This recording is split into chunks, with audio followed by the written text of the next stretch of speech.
bugged out eyes, waiting for something horrible to happen to me. You're thinking that I'm going to freak out now? And I admit I am considering it. But you don't get to be lost and founder at the Grand Nautilus Hotel without learning how to be a professional.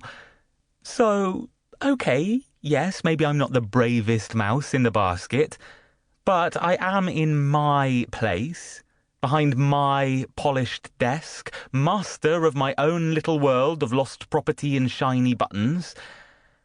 And so that's why, when the lights come back on again, I'm still sitting exactly where I was, clutching my Lost-and-Founder's cap with both hands and blinking at empty space. Because, of course, the man with the deep hood has gone. Chapter 2. Weirdos and Crackpots.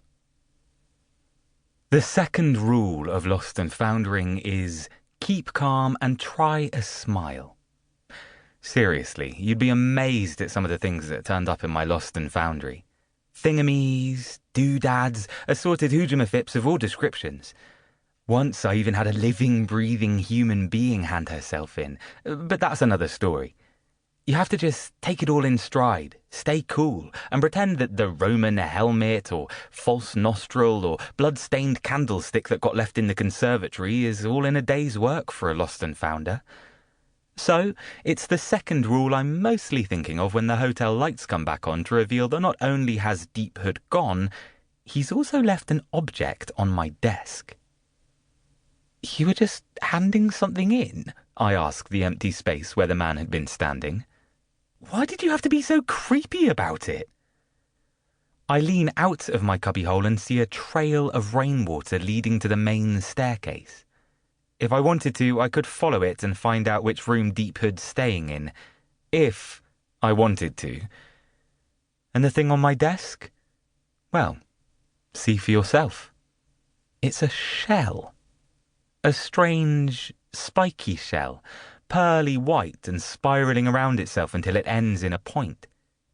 The small spikes, which are slightly curved, run up this spiral at regular intervals. I pick up the shell and peer into the trumpet end. It's one of those sorts of shells. It seems heavier than it should be, and it gives a clear metallic tinkle when I shake it.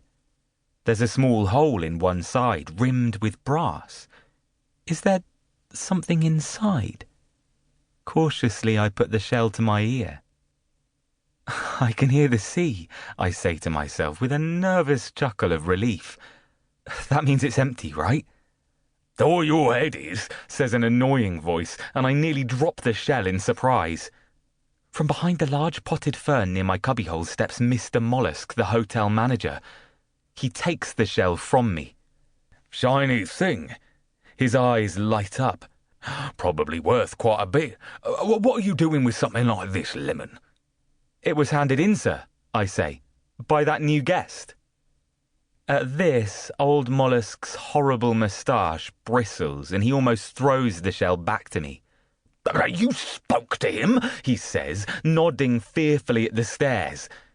He spoke to you? I shrug and hope that's answer enough. Mollusk runs his fingers through his thinning hair. Why do we always get the strangest ones? He asks, though mostly to himself. I shrug again. I mean, surely he knows the answer to that by now. Summer is a faded memory, and Eerie-on-Sea hasn't pretended to be a normal seaside town for so long that I wonder if it still can when the tourists return. Winter is lingering, and a storm mightier than any I have ever seen has engulfed the bay, turning the sea into a raging animal and blowing winds that would strip the enamel from your teeth. Only weirdos and crackpots would travel all the way to Eerie-on-Sea at this time of year. And where else are those weirdos and crackpots going to stay but the Grand Nautilus Hotel? Did you speak to him, sir? I say, daring a question of my own. His voice was a bit, Did you think his voice was a bit, Don't be impertinent, snaps Mollusk, suddenly remembering himself. You have a new piece of lost property to take care of, boy. No doubt of great value. Kindly get on.